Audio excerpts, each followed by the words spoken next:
다 함께 이는 그를 믿는 자들이 받을 성령을 가리켜 말씀하신 것이라. 예수께서 아직 영광을 받지 않으셨으므로 성령이 아직 그들에게 계시지 아니하시더라. 아멘. 우리가 이 절기에 대해서 우리가 이제 초막절 이 절기에 대해서 여러분들 대부분은 예전에 교회에서 초막절을 지키신 기억이 별로 없으실 겁니다. 저는 전혀 없고요. 초막절을 지키는 교회는 좀 이상한 교회가 아닌가 오늘날에 그렇게 생각을 하죠. 그래서 좀 이단 다른 그런 종파에서 이 초막절을 지키는 뭐 몇몇 그런 이단 종파들이 있긴 합니다만 그것은 아주 명백한 어떤 이단이고, 그래서 뭐 절기를 지킨다 이걸 좀 이상한 것이 아닌가 이렇게 생각을 하기도 하고, 절기 지키는 것이 무엇이냐라고 할 때 우리가 절기를 안 지켜도 되는 거 아닌가, 그래서 이게 우리에게 그렇게 큰 의미로 여러분들이 그렇게 다가오지 않으실 수도 있겠습니다. 근데 우리에게 이 절기가 중요한 이유가 무엇일까요? 여러분, 이 절기라고 하는 것은 유대인들의 절기가 아니고 이스라엘의 절기가 아닙니다. 성경에서 이 절기라고 할 때는 여호와의 절기라고 그렇게 표현되어 있습니다.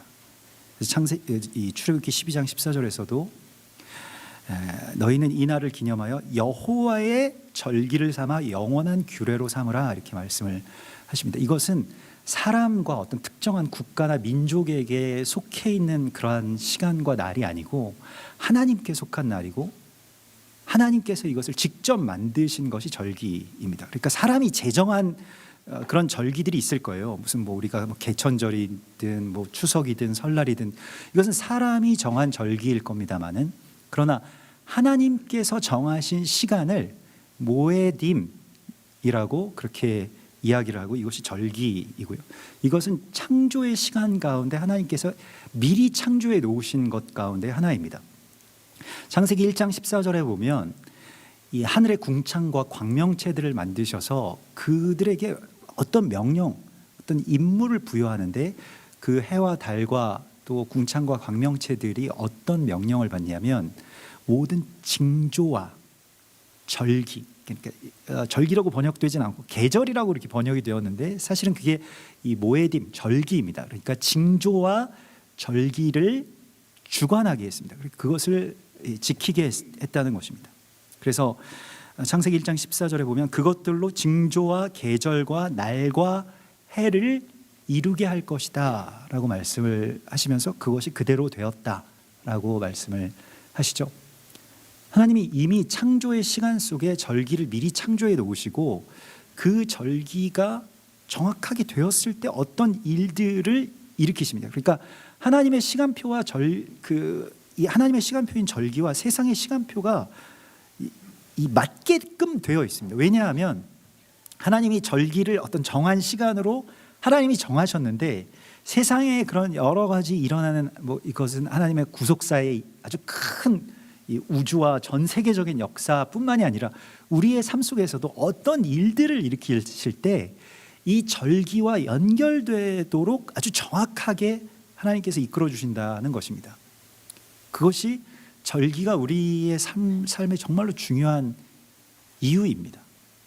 사실은 이 히브리 말로 모에딤이라고 하는 것은 이제 절기라고 하는 말은 동사, 보통 그 히브리어는 다 동사에서 명사가 나오는데 그 모에딤이라고 하는 말은 모에드에서 나온 것인데 정하다라는 뜻입니다. 그래서 하나님이 정하셨다, 하나님이 지정하셨다라고 하는 것이고요.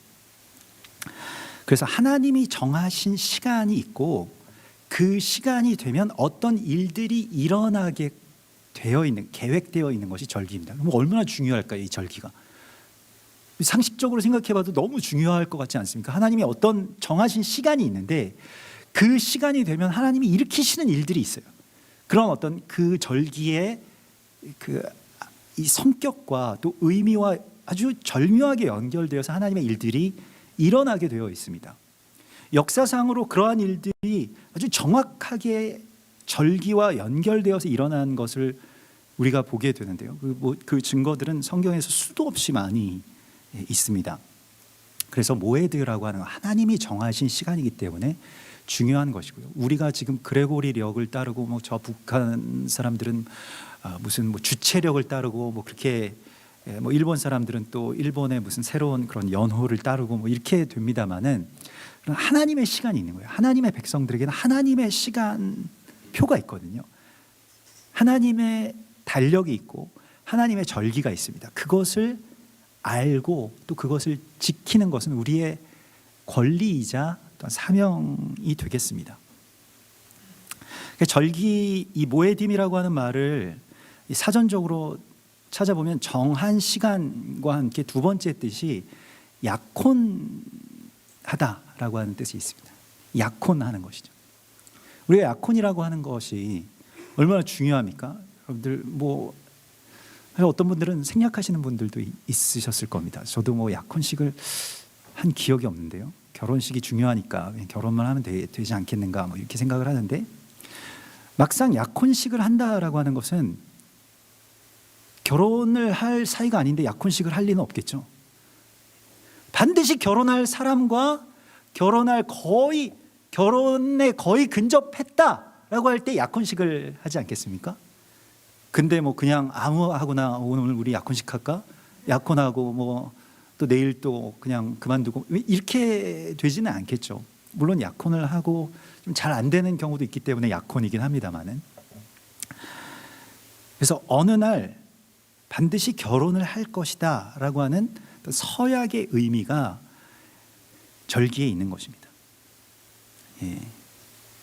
사실은 약혼한다라고 하는 것이 얼마나 귀한 일이고, 그러면 그 다음부터는 이제 약혼한 사이 혹은 이제 약혼식을 치렀으니까 그 다음 수순은 무엇이 되겠습니까? 또 약혼할 건 아니고 결혼하겠죠. 예. 다음엔 반드시 결혼한다라고 하는 어떤 약속과 언약이 그렇게 있지 않겠습니까? 그래서 우리 교회에도 이제 조금 있으면 또 경사가 하나 있겠는데, 여러분 잘 모르실 수도 있겠는데, 오늘 제가 넌지시 물어봤어요. 이제 성도분들도 알아야 될 때가 되지 않았느냐 뭐 이렇게 이야기를 했더니 좀 기도를 좀 같이 부탁을 했으면 좋겠다 이런 마음이 들어서.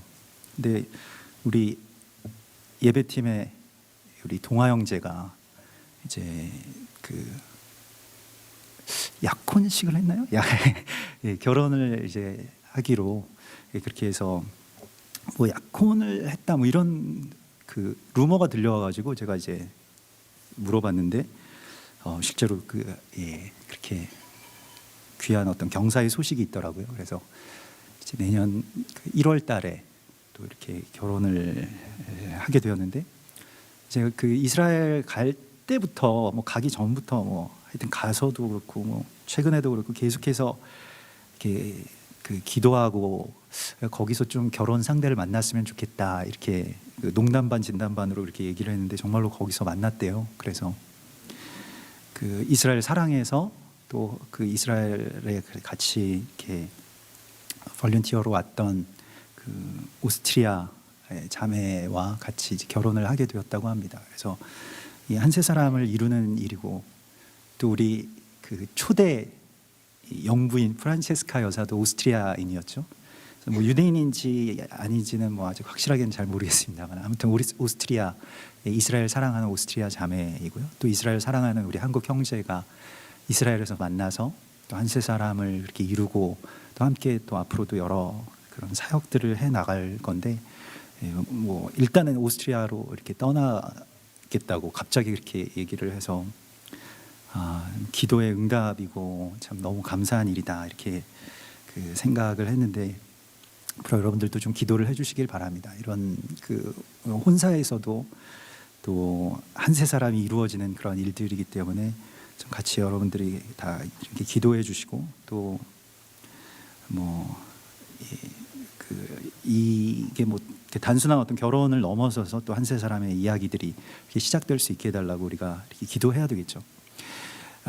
사실은 결혼을 전제로 한 약혼이라고 하는 것이 절기의 어떤 소망이라고 한다면, 예수께서 우리에게 이 절기를 보여주시고 또 절기의 스케줄 그대로 이 땅 가운데 오셔서 예수님의 사역이 절기와 어긋난 적이 없이 계속 진행됐던 것을 우리가 보게 됩니다. 안식일 절기, 또 유월절 절기, 오순절 절기, 초막절 절기 다 예수님께서 지키셨고요. 사실 우리에게 절기가 중요한 이유도 우리가 예수님의 제자이지 않습니까? 예수님께서 절기를 지키셨기 때문입니다. 예수님의 공생의 기간 동안의 절기는 아주 굉장히 중요한 사역의 분기점이 됩니다. 그래서 사역의 어떤 그 고비마다 어떤 변화되는 어떤 그러한 지점마다 절기가 있어요. 대표적으로 우리가 알고 있는 유월절 그 절기가 예수 십자가와 어린 양의 유월절 어린 양의 피와 연결되고, 그것이 또 유월절 만찬, 유월절은 이 만찬, 그 세데르를 하게 되어 있는데 이 세데르 만찬과 연결돼서 굉장히 중요한 예수님의 이 마지막 제자들과의 식사와 연결된다는 것을 우리가 알고 있습니다. 근데 그것뿐만이 아니라 오늘 이 요한복음 7장의 초막절의 기사도 그렇고, 예수님께서 또 수전절에, 이 수전절은 여호와의 절기, 그러니까 이 7대 절기는 아닙니다만은 그러나 이 훗날의 뭐 마이너 절기라고 해서 그렇게 지키는 그런 절기죠. 하누카 그 절기 때 솔로몬 행각을 거니시는 그런 모습도 우리가 보게 되고요. 그래서 이 주님이 아주 정확하게 절기를 지키시고 그 시간표대로 어떤 일들을 하시는 것을 우리에게 보여주심으로써 절기와 연결되는 삶이 무엇인가, 절기와 연결되는 사역이 무엇인가, 그러한 것들을 우리 가운데 알게 해주십니다. 그래서 절기를 모르고서는 예수님의 삶과 사역의 어떤 그 깊이와 풍성함을 다 알기는 참 어렵습니다. 절기의 배경을 우리가 알고 있어야 예수님의 그 메시지를 그대로 알 수 있기 때문에 그렇습니다. 오순절도 그렇고요. 다 여러 절기들이 예수님의 삶과 사역과 또 남겨진 어떤 그 약속들을 우리 가운데 계속 계시를 하죠. 근데 뭐 반론들도 만만치 않습니다. 사실은 바울 서신의 몇몇 구절이긴 합니다만은 뭐 골로새서나 갈라디아서의 말씀에서 그 절기에 대한 어떤 폐지의 뉘앙스들이 느껴지는데요. 절기를 지키는 것에 대해서 책망하는 모습도 나오고요. 근데 자세하게 읽어보면 사실 그런 말씀들을 붙들고 이제 그 오늘날의 많은 어떤 그 교회나 신학의 자세가 절기를 지킨다라고 하는 것은 굉장히 그 이단적인 것이다라고 이렇게 책망을 하고 거기에 돌아가면 안 된다라고 주장을 하기도 하는데요. 골로새서 2장 16절에 보면 그러므로 먹고 마시는 것과 절기나 초하루나 안식일을 이유로 누구든지 너희를 비판하지 못하게 하라. 그래서 언뜻 들어보면 뭐 절기를 지키지 말라라고 하는 말로 들릴 수도 있겠습니다만, 그렇게 듣고 싶으면요, 사실 우리가 듣고 싶은 말을 듣죠. 똑같은 말을 해도 이 말씀 자세하게 생각해 보면 절기나 안식일을 이유로 누구든지 너희를 비판하지 못하게 하라, 책망하지 못하게 하라. 그러니까 절기를 지키지 말라는 말일까요? 절기를 지키라는 말일까요? 무엇 때문에 내가 비판을 받는다라고 하면 그걸 제대로 지켜서 비판을 받을까요? 지키지 않아서 비판을 받을까요? 뭐 대부분의 경우는 그냥 일반적으로 상식적으로 생각하면 지키지 않을 때 더 많이 비판을 받게 되겠죠. 근데 절기에 관하여서 그래서 절기를 지키지 말라는 말씀이 아니라 절기 때문에 누구를 비판하거나 비판을 받지 말라라고 하는 말씀으로 우리가 이걸 받아들여야 되겠는데, 물론 바울 서신의 전체적인 어떤 그러한 그 기조에서는 절기에 매이는 것에 대해서 굉장히 경계하고 있습니다. 그래서 그 다음 절에 골로새서 2장 17절에 그러니까 너희를 비판하지 말도록 하라, 절기 때문에, 그 다음 절에 이렇게 말씀하고 있습니다. 이것들은 장래일의 그림자이나 몸은 그리스도의 것이니라. 그러니까 절기는 무엇이라고요? 장래일의 그림자라고 하는 것입니다. 그림자만 붙들고 그림자가 어떻게 되고 그림자를 중요하게 생각한다라고 한다면 본체를 보지 못하는 것이죠.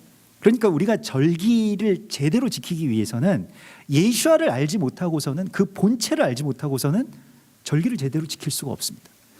근데 유대인들이 히브리적으로 예수아 없이 그냥 절기를 문화적으로 계속 지키고 그걸 어떻게 지키느냐 마느냐 뭐 이것 때문에 맨날 싸우고 정죄하고 뭐 이렇게 돼야 된다 저렇게 돼야 된다 이야기를 하는 것은 사실은 그림자만 붙들고 있다는 것이죠. 그림자의 모양이 어떻고 그림자가 흐리고 뭐 진하고, 물론 그 몸의 상태에 따라서 그림자가 달라질 수도 있겠습니다만, 사실은 그림자가 중요한 이유는 어딘가에 본체가 있기 때문이죠.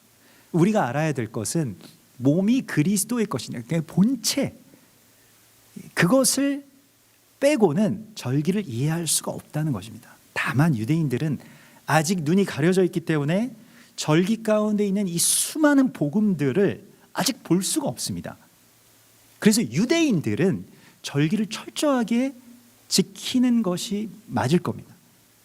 절기에 어떻게 식사를 하고 어떤 기도를 하고 어떤 행동을 하고 거기에 어떤 문화와 관습들이 있는가를 우리가 잘 살피면 6월절 절기만 해도 예수님의 이야기로 가득 차 있다는 것을 알게 됩니다. 아직은 유대인들은 모르지만요.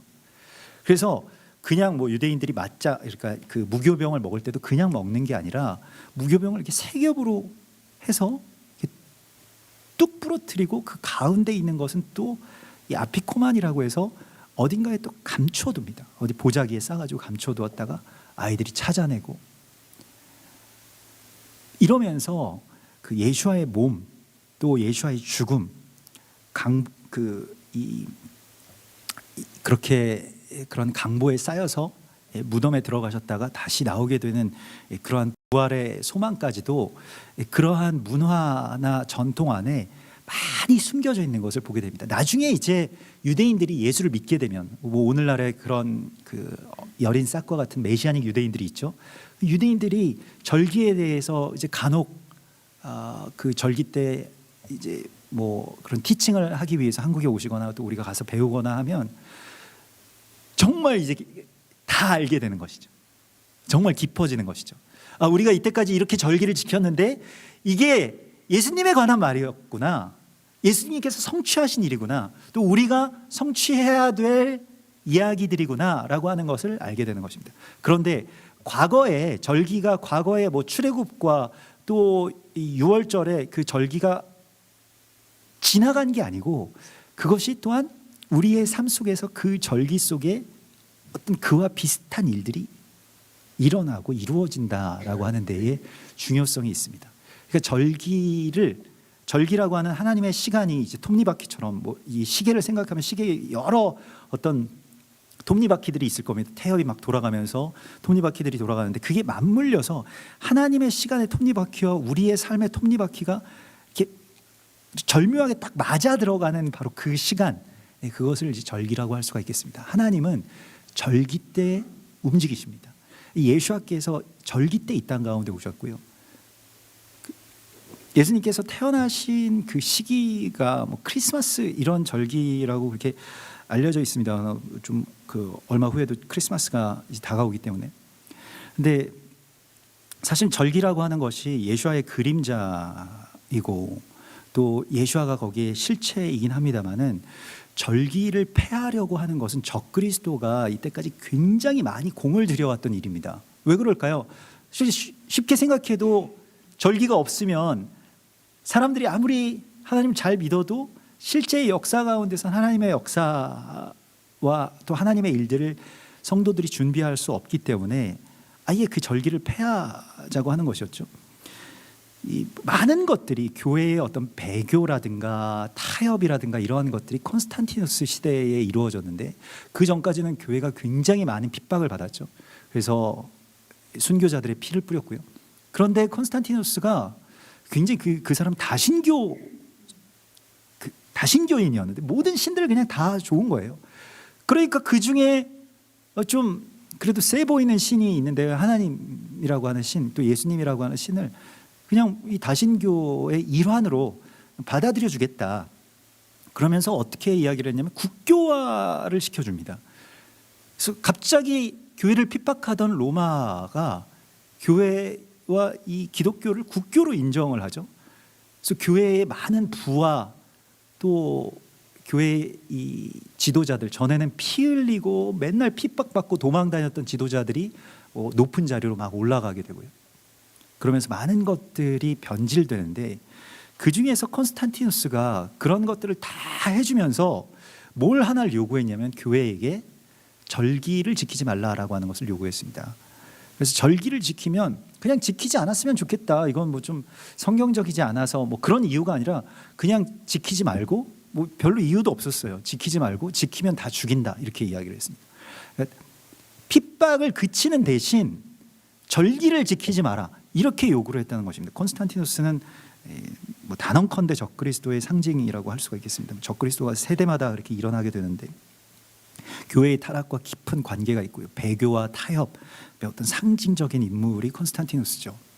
그래서 뭐 가톨릭에서는 성인으로 추대하는지는 모르겠습니다만은 정말로 교회사에서 아주 돌이킬 수 없는 어떤 그러한 배교를 저지르게 했는데 교회가 언뜻 생각해 보면 더 이상 희생하지 않고 교회도 뭐 더 건물도 지어주고 부흥하고 뭐 잘 성장하고 그러면 좋은 일 아닌가 이렇게 생각을 했습니다만은 사실 그것과 무엇을 바꾸었는가라고 하는 것을 우리가 다시 생각해야 됩니다. 그래서 태양신 절기들을 다 교회로 가지고 왔어요. 미트라의 절기들을 다 가지고 와서 그래서 안식일을 폐하고 뭐 오늘날과 같이 그렇게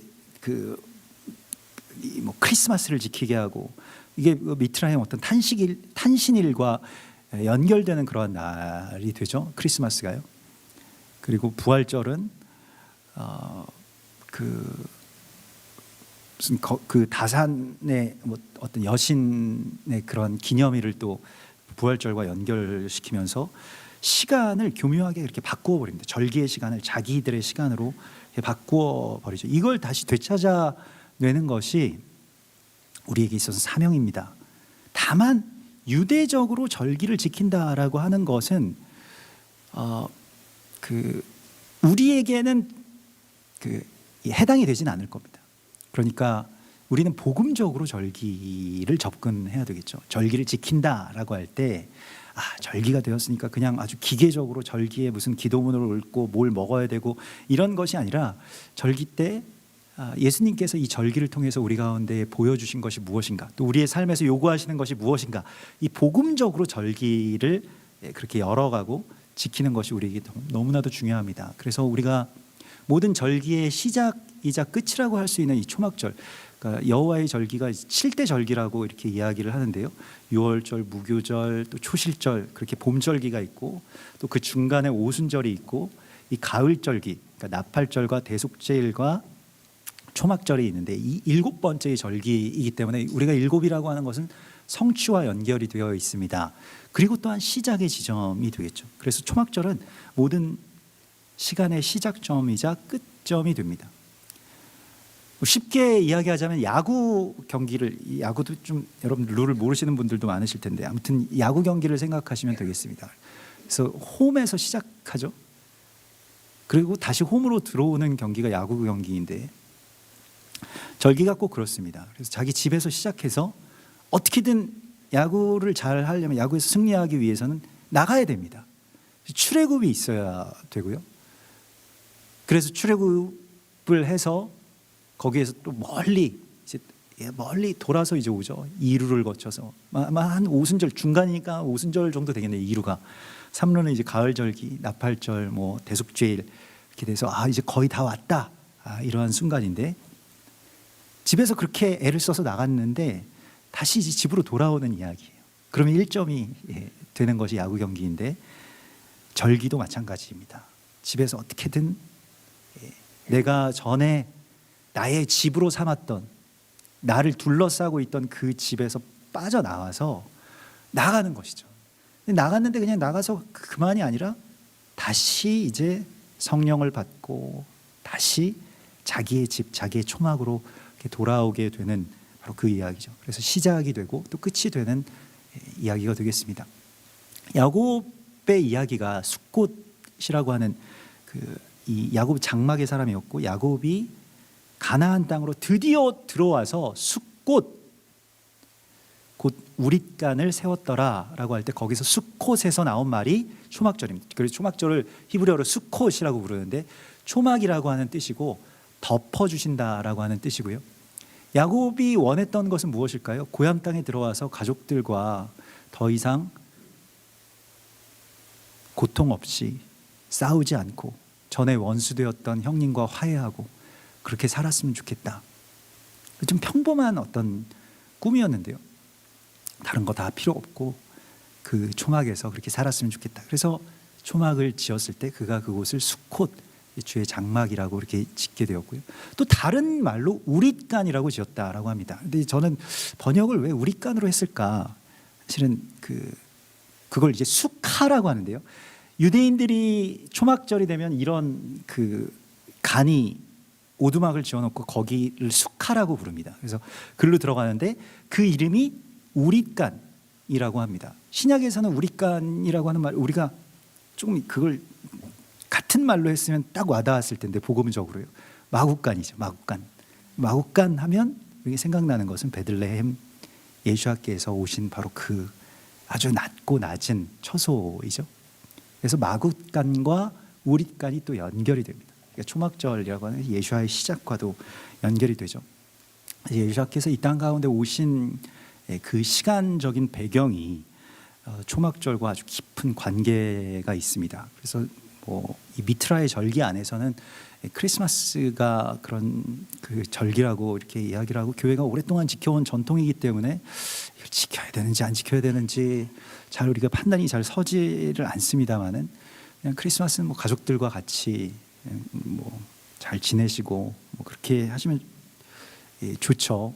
그러나 그 절기 안에서 또 하나님 그리스도 예수와를 생각하는 기회로 삼으신다면 또 그것도 나쁘지는 않겠습니다만은 아무튼 절기에서 예수와께서 이 땅 가운데 오셔서 또 이 땅에서 이 아주 놀라운 이 초막절의 메시지를 오늘 이 요한복음을 통해서 말씀을 하시는데 우리가 이 말씀에서 이렇게 그 초막절의 절기의 이 마지막 날 명절 끝날 그러니까 오늘이죠.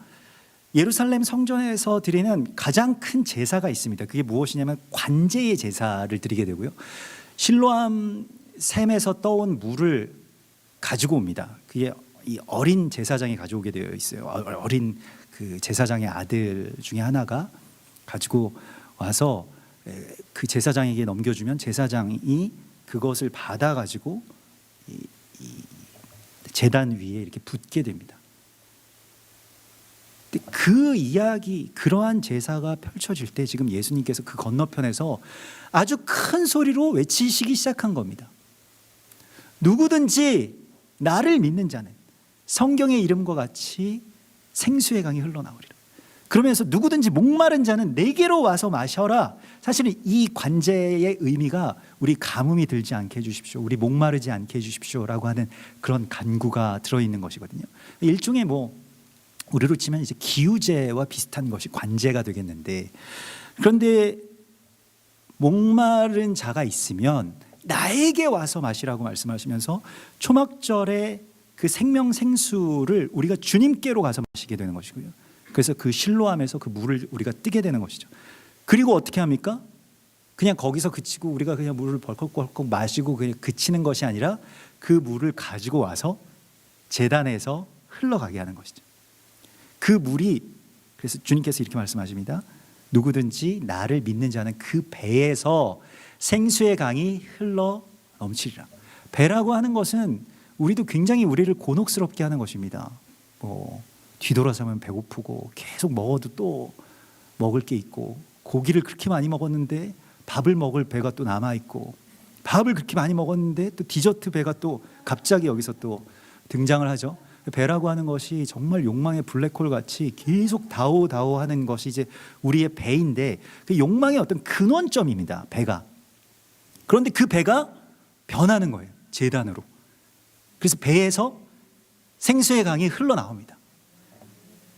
그래서 우리가 전에 그런 욕망의 노예가 되어서 살아갔던 사람들이 이제는 생명생수를 그렇게 흘러가게 하는 제단이 될 것이라고 말씀을 하시는 것입니다. 이것이 무엇이냐? 오늘 사도 요한은 정확하게 주석을 써놓았는데 이것이 바로 우리가 받을 성령이라고 그렇게 말씀을 하고 있습니다. 성령의 사람들은 자기만 은혜 받는 것이 아니라 성령의 사람들은요 생명을 나누어 줍니다.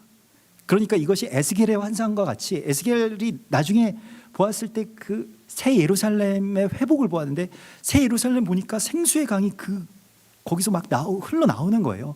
에덴처럼 거기서 막 세상으로 이렇게 흘러가게 되는 그 물의 근원으로서 여러분 놀랍게도 우리의 배를 사용하시겠다고 말씀하십니다. 우리 집에서 배 제일 많이 나오신 분 있죠? 우리 아버지들이 그 생수의 강의 그 발원점들이신 겁니다. 맨날 뭐 배고프다 그러고 뭐 먹을 거 없냐고 밤마다 이렇게 찾고 그런 그 아버지들이 생수의 강의 통로로서 서게 되는 거예요. 오늘 우리가 그렇게 기도하고 그렇게 기도 받은 것처럼요. 예. 그게 생수의 강의 기적이고 초막절의 기적입니다. 그래서 이 초막절로 하나님 우리를 부르신 거예요. 내가 좀 부족하더라도 내가 그런 어떤 생명이 내 안에 없다고 할지라도 누구든지 나를 믿는 자는 예수와를 믿는 자는 생수의 강이 흘러가게 될 것이라고 말씀을 하십니다. 오늘 우리 배에서 그런 기적이 일어나게 될 것을 믿습니다. 오늘 우리의 배를 통해서 그 생명을 그렇게 온 세상 가운데로 나오게 하시는 그런 초막절의 완성이 또 성취가 우리의 삶 가운데 또 여러분들의 삶 속에서 그렇게 일어나고 오늘 또 배에서 또 나와야 될 생명이 하나 있는데 우리 지연자매 이제 오늘 예정일인데 예배 끝나면 이제 나와라 이렇게 우리 기도 오늘이 딱 예정일이라고 하거든요. 그래서 셋째 아이 또 그 효녀라서 이제 그 초막절 예배 다 끝나고 이제 나오려고 지금 기다리고 있는데 이렇게 생명 생수가 우리 안에서 그렇게 생수의 강과 같이 나올 것입니다. 여러분들 배에서요. 예. 전에는 사람들을 그렇게 괴롭게 했던 또 사람들의 것을 빼앗으려고 했던 그 우리의 배가 제단이 되고 또 축복의 통로가 되는 그런 거룩한 초막절의 승리가 여러분들 가운데 임하였음을 선포합니다. 같이 기도하겠습니다.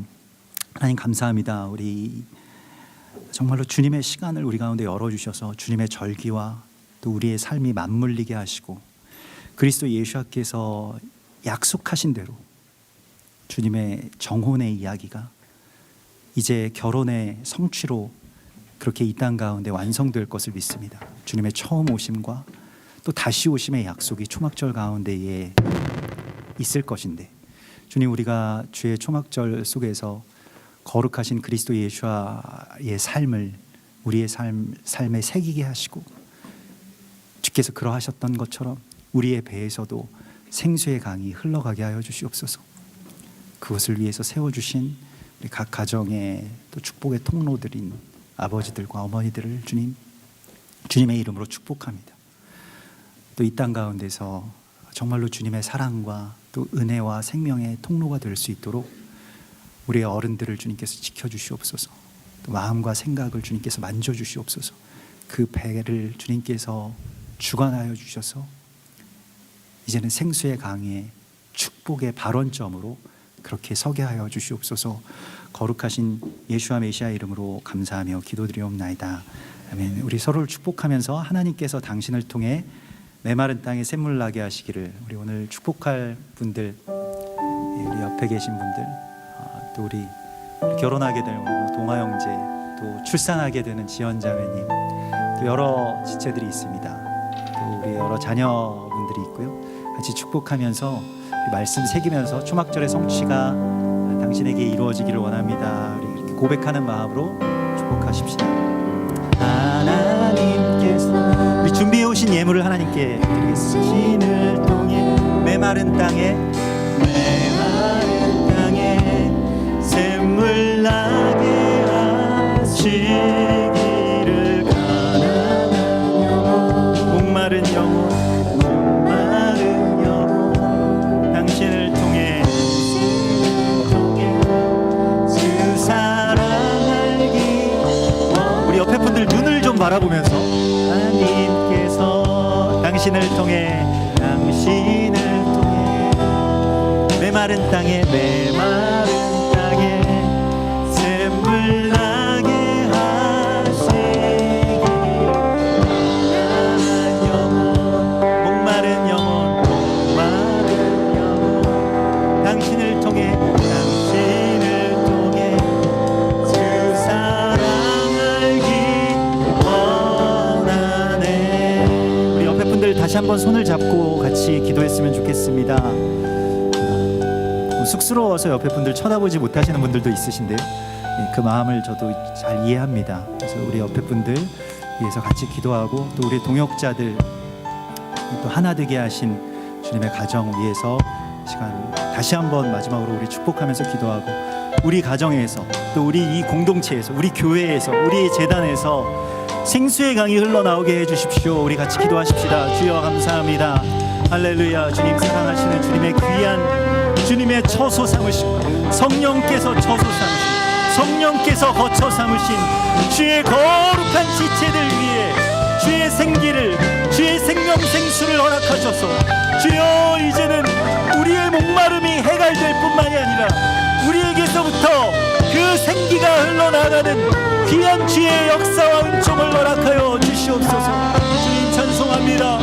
주님 그렇게 축복의 통로로 서게 하여 주시고 주님 말씀의 통로로 서게 하여 주시고 주님 놀라운 주님의 소망의 완성이 우리 가운데 있게 하여 주시옵소서. 무너진 장막을 다시 일으켜 세워서 다윗의 무너진 장막이 일으켜 세워지게 될 것입니다. 연합의 문이 연합의 장막이 다시 세대와 세대가 한 마음으로 하나가 되어서 주님 서로에게로 마음이 돌이켜진 이 위대한 연합을 이룰 수 있도록 인도하여 주시옵소서. 할렐루야. 주님 그렇게 이루실 주님을 찬송합니다. 주님 감사합니다. 우리 초막절에 주여 우리를 주님의 거룩한 열매들로 삼아주시고 또 이와 같이 주의 전에 많은 열매가 있게 하심을 감사드립니다. 우리의 자녀들 또 우리의 아버지들 또 우리의 귀한 동역자들이 주님께서 우리에게 허락하여 주신 귀한 열매들임을 고백합니다. 이렇게 아름다운 주님의 열매들을 우리가 누리게 하시고 또 바라보게 하시고 또 함께 감사하게 하심을 찬양합니다.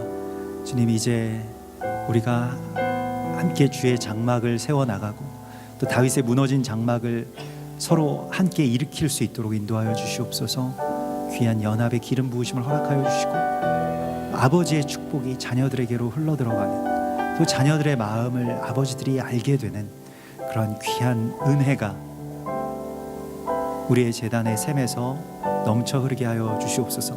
이것을 고백하고 또 이루어 주실 것을 믿음으로 구하며 우리의 예물을 주의 재단 앞에 올려놓습니다. 이 모든 열매들이 주께서 주신 은혜의 소산임을 고백하오니 주님 홀로 찬양 받으시옵소서. 이제는 우리 주 예수 그리스도의 구속의 은혜와 아버지 하나님의 크신 사랑하심과 성령님의 교통하심이 초막절 귀한 생명생수의 통로가 된 주님의 성도들과 재단 위에 가정 가운데 이 땅의 교회들 위에 온 열방과 이스라엘 백성들 위에 이제로부터 영원까지 함께 계실지어다. 아멘.